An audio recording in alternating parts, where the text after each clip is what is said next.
Me da mucho gusto verlo esta mañana en la casa de Dios. No sé cómo estuvo su semana, no sé si tuvo que pasar por momentos difíciles o no, pero me da mucho gusto verlo. Estamos en el mejor lugar. Siempre la casa de Dios será el mejor lugar para nosotros como hijos de Dios. Dios nos tiene abordando la epístola del apóstol Juan, una epístola fundamentalmente importante para el creyente, vital para la vida cristiana. El tema de esta porción que hemos leído es la certeza del pecado, la certeza del pecado. Mientras yo revisaba en la madrugada esta predicación, pensaba mucho en este momento en el que estaría aquí predicando frente a ustedes. Y venía una pregunta que quiero compartir con ustedes. Si ustedes se dan cuenta, a lo largo de estos versículos, de estos 6 versículos, hay una palabra que se repite muchas veces. ¿Cuál es? ¿La palabra qué? No, la palabra pecado. La encontramos en el versículo 7, en el versículo 8, 2 veces en el versículo 9, en el versículo 10 y en el capítulo 2, versículo 1. La palabra que más se repite es pecado. ¿Se ha preguntado usted por qué la gente, y cuando hablamos de gente me refiero a cristianos, ¿se ha preguntado usted por qué los cristianos les cuesta pedir perdón a Dios? Hay un fenómeno dentro de la iglesia cristiana en que los cristianos les cuesta ponerse a cuentas con Dios, ya sea en su casa o sea en el templo. Pero al ser humano, al cristiano, le cuesta en su vida reconocer que le ha fallado a Dios. Y puede ser que aquí haya hermanos o hermanas o amigos. Bueno, los amigos pues necesitan a Cristo en su corazón, pero me refiero a los cristianos. ¿Por qué al cristiano? Yo pensaba en esto. ¿Por qué a los cristianos nos cuesta pedir perdón a Dios? ¿Sabe que el perdón está ligado al pecado? Y esta es una pregunta que tenemos que revisar nuestra vida a la luz de Cristo, porque no es normal que el cristiano falle, peque y no se ponga a cuentas con Dios. Si yo le pregunto a la iglesia, ¿cuántos pecamos? ¿Todos pecamos? Todos fallamos, ¿cierto? Hasta el pastor falla. Pero si fallamos, somos llamados nosotros cuando fallamos a pedirle perdón ¿a quién? Y usted ya sabe después de 7 años que pedir perdón implica una confesión acompañado de una acción.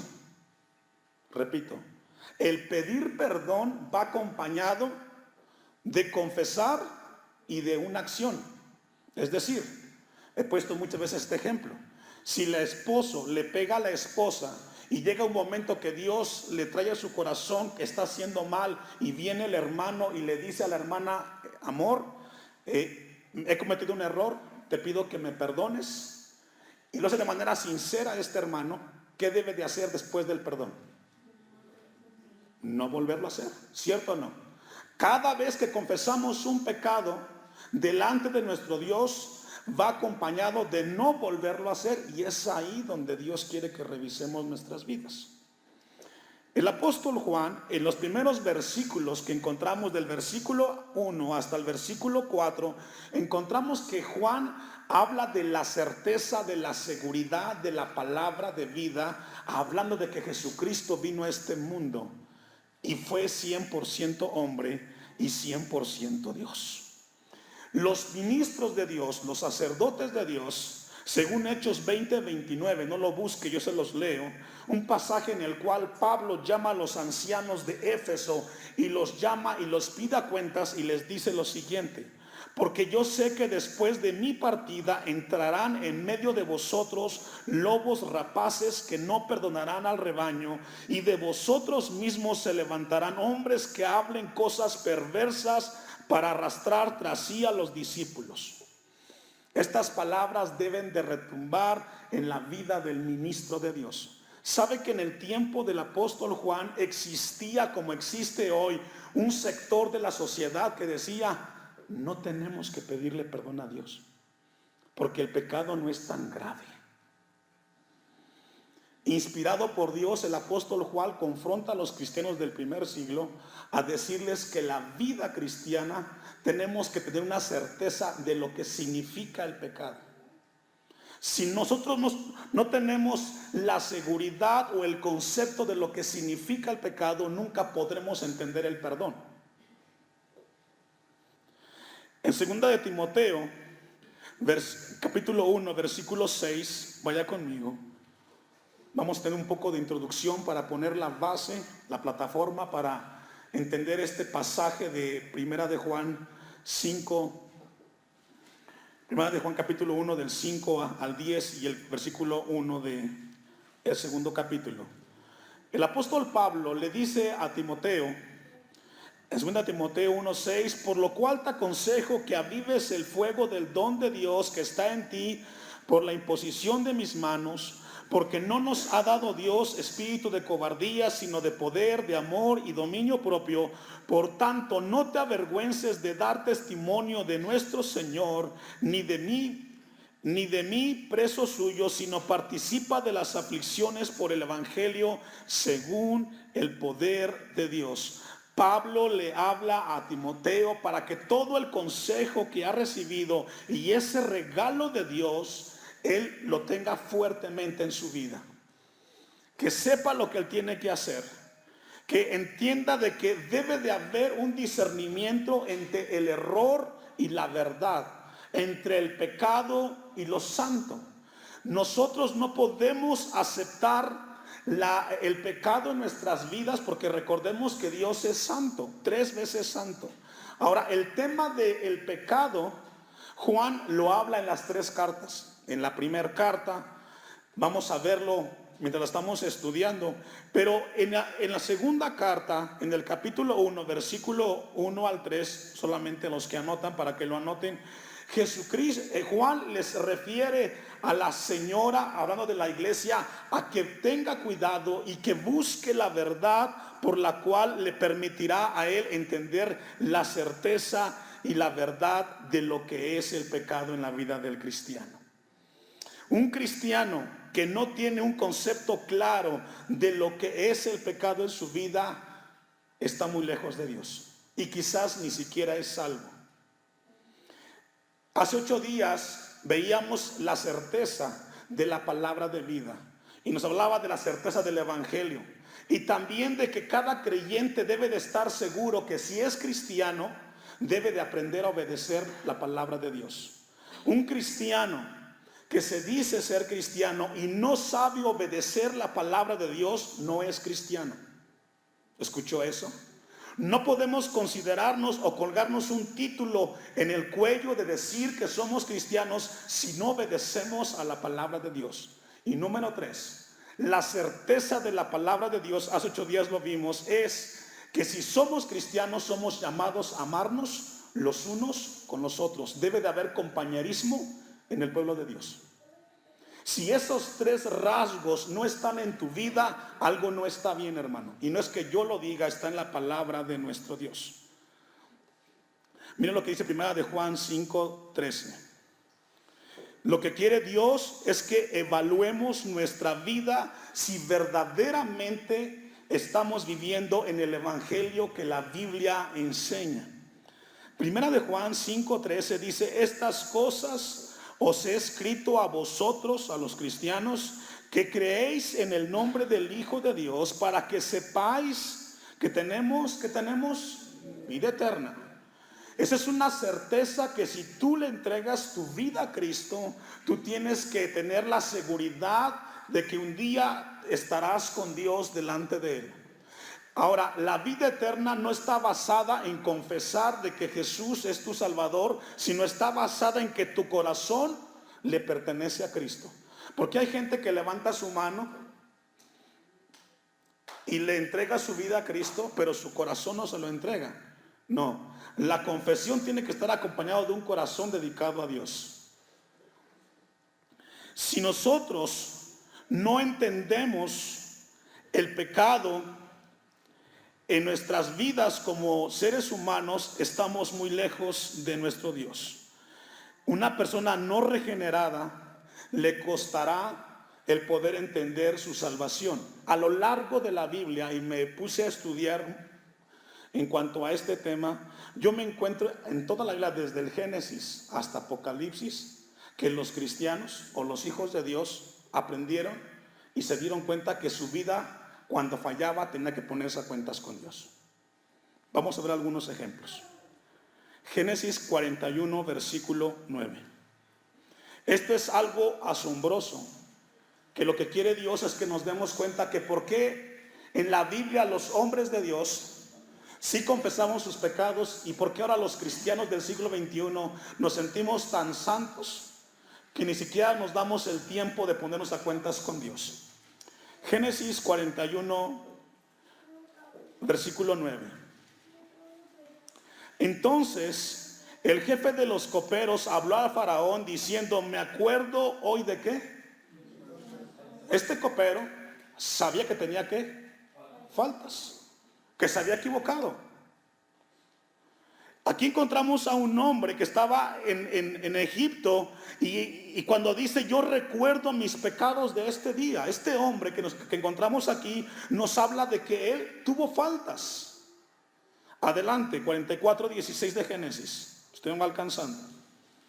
Entonces dijo Judá: ¿qué diremos a mi señor? ¿Qué hablaremos? ¿O con qué nos justificaremos? Dios ha hallado la maldad de tus siervos. He aquí nosotros somos siervos de mi señor, nosotros también aquel en cuyo poder fue hallada la copa.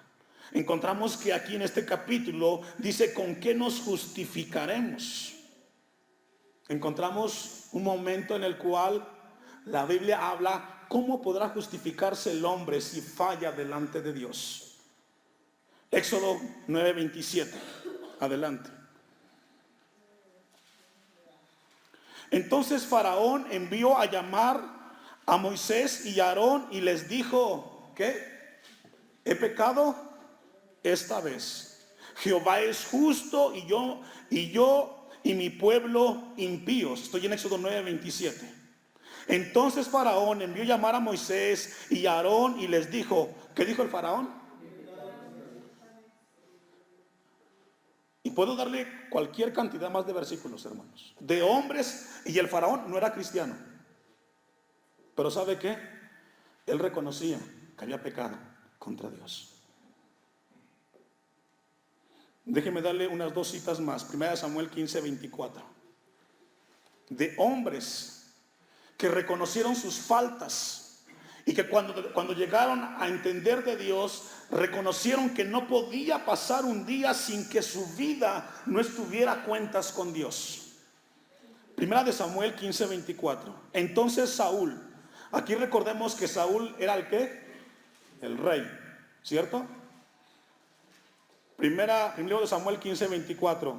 Entonces Saúl dijo a Samuel: yo, ¿me ayuda a leer? He pecado, pues he quebrantado, ayuda, el mandamiento de Jehová y tus palabras. El rey, el gran rey Saúl, reconoce que ha pecado, que ha quebrantado los mandamientos de Jehová y las palabras de advertencia que a través de Samuel le refirió al rey. Si Saúl, como todos los ejemplos, no confesaban sus pecados delante de Dios, ¿sabe qué pasaba? Sabía que moría. ¿Sabe por qué la gente no confía su pecado, hermanos? ¿Sabe por qué el cristiano, cuando sabe que hizo algo mal, le cuesta decir perdóname, Dios? ¿Sabe por qué? Porque piensa que su pecado se lo puede perdonar. Piensa que su pecado le puede pagar una mordida a Dios para que le perdone y que puede evitar el juicio.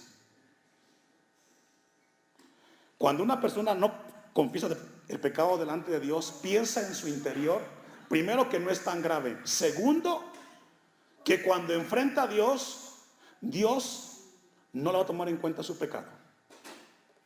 La Biblia nos habla constantemente de que los hombres que cometieron pecados lo confesaron. Daniel, capítulo 9, versículo 20. Daniel 9:20. Y los que anotan, les doy una cita más. Salmos 38:1 al 18. Pero busque Daniel 9:20. Y Daniel fue un hombre de Dios, un profeta importante. Miren lo que dice Daniel 9:20. Aún estaba hablando y llorando, dice Daniel, y confesando ¿qué? Mi pecado. ¿Y el pecado de qué? Oyes, Daniel, pero ¿por qué tú eras si eras el hombre de Dios? ¿A poco pecabas? Claro. Y Daniel sabía que no podía pasar un día en su vida sin que él no confesara el pecado. Escuche esto, un rasgo distintivo de un cristiano nacido de nuevo es que todos los días, cuando se levanta, se pone en las manos de Dios y al final del día debe de confesar su pecado ante Dios si ha fallado. Y si alguien dice, yo voy a dormir y no lo hago, pastor, es porque algo mal está en tu vida. Esta predicación es trascendental para tu vida y para mi vida. ¿Sabe por qué? Porque el día que tú te encuentres delante de Dios no tendrás excusa de no saber que si fallabas y pecabas, tenías que ¿qué? Confesarlo y arrepentirte. Porque ya no habrá excusa delante de Dios. Dice Daniel, y confesando mi pecado y el pecado de mi pueblo Israel, y derramaba mi ruego delante de Jehová mi Dios por el monte santo de Dios. Encontramos grandes declaraciones, confesiones de hombres que reconocieron su pecado. Esto debe de ser básico en la vida cristiana. Déjenme, le voy a aclarar un poco más este panorama con un ejemplo puntual y particular. Josué capítulo 7 versículo 6. Si algo le cuesta a la iglesia contemporánea en el siglo XXI es reconocer y entender el pecado en su vida. Encontramos en Josué capítulo 7 versículo 6 un pasaje que nos va a ayudar a ilustrar muchísimo el tema del pecado, las consecuencias y la magnitud cuando alguien oculta su pecado. El contexto de este pasaje es de que hubo una batalla de Israel y la perdieron. Y Josué era el que iba al frente del pueblo. Fueron a la batalla y murió muchísima gente. Y Josué, desesperado, se lamenta, se rasga las vestiduras y no logra entender por qué habían perdido la batalla. Versículo 6. Entonces Josué rompió sus vestidos y se postró en tierra sobre su rostro delante del arca de Jehová hasta caer la tarde, él y los ancianos de Israel, y echaron polvo sobre sus cabezas. Esta era una manera de mostrar su tristeza y su dolor para el pueblo judío. Es algo muy de ellos, muy hebraico. 7. Y Josué dijo: Señor Jehová, ¿por qué hiciste pasar a este pueblo el Jordán para entregarnos en las manos de los amorreos para que nos destruyan? Ojalá nos hubiéramos quedado al otro lado del Jordán. Ay, Señor, ¿qué diré? Ya que Israel ha vuelto la espalda delante de tus enemigos, porque los cananeos y todos los moradores de la tierra oirán y nos rodearán y borrarán nuestro nombre de sobre la tierra, y entonces ¿qué harás tú a tu grande nombre? Si logra ver a un líder quejándose, cuestionando a Dios, ¿por qué perdimos? Tú nos sacaste de Egipto, hoy tenemos una batalla y la gente, hemos perdido muchos hombres. Y Dios le contesta. 10. Y Jehová dijo a Josué: levántate, Josué, ¿por qué te postras así sobre tu rostro? Israel, ¿qué? Ha pecado. Y aún han quebrantado mi pacto que yo les mandé. Y también han tomado del anatema. Dios les había referido a Josué y al pueblo que cuando fueran a la batalla y pelearan contra los amorreos, iban a destruirlos y no traer nada de ellos. El anatema era aquí el pecado de tomar lo que no era de ellos. Es el manto babilónico. ¿Cuántos saben que tomar lo que no es de uno es pecado? ¿Sí? Dice el texto, y hasta han hurtado, han mentido, y aún lo han guardado entre sus enseres. ¿Usted cree que Dios sabía lo que haya pasado en ese momento? Usted sabe que Dios es omnisciente. Y yo, si sabe eso, y omnipresente. Entender que es omnisciente y omnipresente, entonces podemos entender que nadie peca en lo oculto. ¿Sí? Es decir, todo lo que hacemos delante de Dios está desnudo. Nadie hace nada en lo oculto. Todo está a los ojos de Dios. 2. Por esto los hijos de Israel no podrán hacer frente a sus enemigos. Es decir, no podrán ganar la batalla si antes no quitan ¿qué? El pecado. ¿Te has preguntado por qué muchas veces tu vida no crece espiritualmente? ¿Por qué han pasado los años y tu vida está espiritualmente estancada? Tienes 20, 30 años de cristiano y vives una vida apática espiritualmente. Porque quizás en tu vida no has entendido que el problema tuyo es que no has llegado a confesar tu pecado delante de Dios, que Él sabe y que tú sabes, para que crezcas. Continúa el texto 12. Sino que delante de sus enemigos volverán la espalda, por cuanto han venido a ser anatema. Ni estaré más con vosotros si no destruyereis al anatema de en medio de vosotros. ¿Cuál es allí el asunto? Reconocer el pecado y destruirlo, ¿cierto? Es quitarlo. 13. Levántate, santifica al pueblo. ¿Qué significa eso? Confronta al pueblo. Yo sé, Josué, que alguien allí en el pueblo está mal. No logra entender la magnitud del pecado, pero ¿sabes qué? Confróntalos. A todos. Y di, santificaos para mañana, porque Jehová el Dios de Israel dice, así anatema hay en medio de ti. Es decir, hay pecado en el pueblo. Y lo que Dios quería en ese momento es llevar a reflexionar al pueblo de Dios. Vamos al 20, ustedes se los dejo de tarea, que lo lea en su casa. Dios le pide a Josué que convoque al pueblo, que se santifique, porque Dios iba a mostrar quién lo había hecho. 20. Y Acán respondió a Josué diciendo, ¿qué dijo Acán? Verdaderamente yo he pecado contra Jehová, el Dios de Israel. ¿Había o no había pecado? Sí. Pero Acán no había aprendido que si tomaba lo que no era de él, tenía que ¿qué? Que confesarlo. Ahora, vean lo grave de este caso, hermanos. Versículo 24. Vean lo grave de este caso. Entonces Josué y todo Israel con él tomaron a Acán, hijo de Zera, el dinero, el manto, el lingote de oro. ¿Me ayuda a leer? Hasta ahí. El pecado involucró ¿a quién? A la familia. ¿Sí logra verlo? Puede pasar el momento en la vida del cristiano que lo que tú estás haciendo estás afectando a toda la familia. El pecado que se comete y no se confiesa, si no lo confesamos, se queda en el corazón y comienzas a contaminar a la familia. Esto es grave. ¿Qué culpa tenían los hijos? ¿Qué culpa tenían las hijas? ¿Qué culpa tenía la esposa de las decisiones del esposo? Hermanos, hermanas, tenga conciencia de esto. Si usted está fallando en algo y usted es padre de familia, usted está arrastrando a sus hijos. Sea consciente de eso.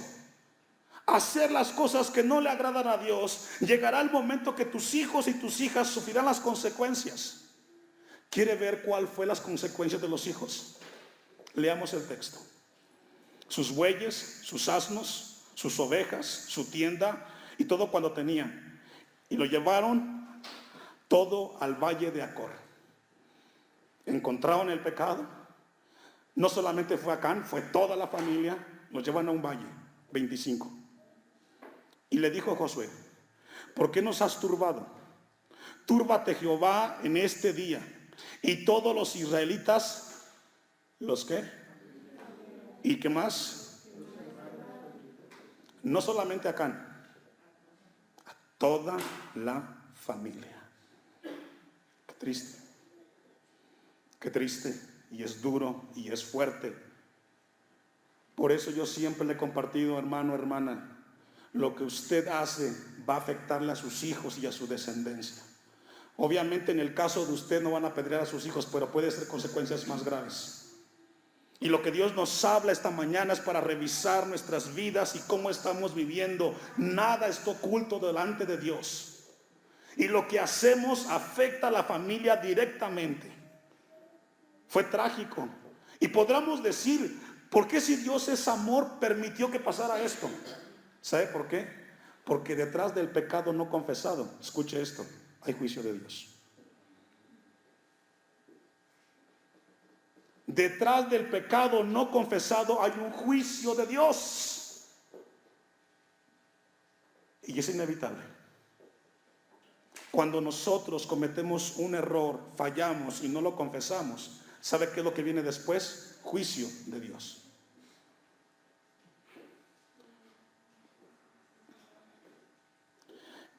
Confesar el pecado delante de Dios equivale a estar en paz con Dios. Y que si hay consecuencias de ese pecado, Dios estará contigo para guardarte en ese momento, hermano. Yo cuando leí esto me estremecía porque soy padre como tú. Y no me gustaría que mis hijos sufrieran las consecuencias de mis malas decisiones. Y esto debe de estremecerte a ti que eres papá, a ti que eres mamá y a ti que eres futura mamá y futuro papá. Porque si tú no corriges eso en tu vida, eso que tú tienes, que no pones a cuentas con Dios, te va a acompañar el resto de tu vida y no podrás lidiar con él. Con el pecado, hermanos, no hay que lidiar. ¿Se acuerda la ilustración de la serpiente? ¿Se recuerda? Del hombre que jugaba al acto con la serpiente y que tenía bien controlado el acto, hasta que llegó el momento que en un acto la serpiente comenzó a enrollarlo y cuando él quiso que lo soltara, no lo soltó, lo mató. Y si tú eres de esos que piensas que tienes controlado aquello que Dios quiere que dejes, un día te puede destruir. ¿Sabe por qué hay juicio cuando uno no confiesa el pecado, hermanos? Porque Dios protege su santidad. Dios es santo. Dios no puede ser burlado. Cuando viene el juicio es porque Dios protege su santidad. Confesar el pecado es algo noble que cada creyente debe de tener todos los días en su vida. Todos los días. Porque reconocer que fallamos habla de un corazón noble, de un corazón que sabe que encontrará perdón en su Dios si él lo confiesa. Mire lo que dice Malaquías capítulo 1, versículo 1. Todo esto es muy importante porque al entender esto podemos entender muy fácilmente Primera de Juan 1 del 5 al 10.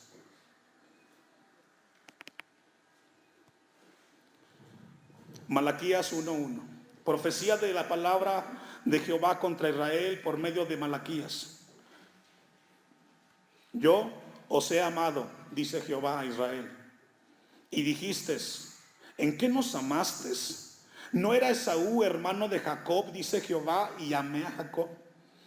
Y a Esaú aborrecí y convertí sus montes en desolación y abandoné su heredad para los chacales del desierto. Cuando Edom dijere, no hemos empobrecido, pero volveremos a edificar lo arruinado, así ha dicho Jehová de los ejércitos. Ellos edificarán y yo destruiré, y les llamarán territorio de impiedad y pueblo contra el cual Jehová está indignado para siempre. Y vuestros ojos lo verán y diréis, sea Jehová engrandecido más allá de los límites de Israel. Porque no confesaban sus pecados. Le dice Dios, tú vas a construir y yo voy a destruir. ¿Sabe que cuando hacemos algo y estamos pecando, hermanos, y fuera de la voluntad de Dios, todo lo que hagas en pecado no te va a abundar? ni te va a rendir, ni podrás lucir, porque no trae la bendición del Altísimo. Esto es un tema realmente importante. Dios quiere que revisemos nuestras vidas esta mañana, hermanos. Vamos a ir a Primera de Juan, capítulo 1, versículo 8, para entender el pasaje.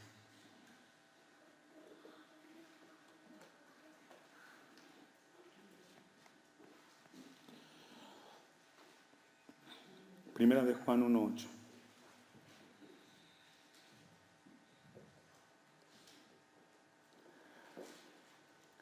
Dice el versículo 8, si decimos que no tenemos pecado, ¿qué sucede? Nos engañamos a nosotros mismos. Si tú eres de los que dicen, yo no necesito confesar, ¿sabes qué? Te estás engañando. Porque tú piensas que el pecado que no le confiesas a Dios será impune. No. No vas a encontrar en Dios impunidad. Él te va a confrontar con tu pecado. Y es mejor que lo hagas aquí en la tierra y no cuando lo encuentres en la eternidad. ¿Sabe por qué la iglesia hoy, siglo XXI, llega a experimentar tanta tibieza? Porque la gente vive como quiere y piensa que Dios no lo sabe. Y sus vidas siguen igual. Cuando tú confiesas tu pecado, hermano, hermana, tú tienes la responsabilidad de dejar aquello que ofenda a Dios y vivir una vida diferente. Cuando no lo confiesas, es porque tú estás contento con tu vida lejos de Dios. Pero te estás engañando. Versículo 8 dice, nos engañamos a nosotros mismos y la verdad no está en nosotros. Si tú eres de los que no confiesan, te estás engañando y la verdad de Cristo no está en ti, aunque estés en un templo y aunque te llames cristiano. 9. Si confesamos nuestros pecados, si llegas al momento que Dios quiere que todos lo lleguemos a ese momento, si confesamos nuestros pecados, dice el 9, Él es fiel y justo para perdonar nuestros pecados. Debe tener esta certeza usted y yo, hermanos. Si confesamos nuestros pecados hoy, tendremos a Dios en Cristo, que Él perdonará nuestros pecados porque Él es fiel y Él es justo. Es mejor hacerlo hoy delante de Dios, hermanos, para perdonar nuestros pecados y limpiarlos de toda maldad. Si decimos que no hemos pecado, fíjese otra vez, le hacemos a Él mentiroso, a Jesús, y su palabra no está en nosotros. Dios quiere que revisemos nuestra vida esta mañana en el Señor y tengamos mucho cuidado de nuestra vida. Si nosotros no entendemos lo trascendente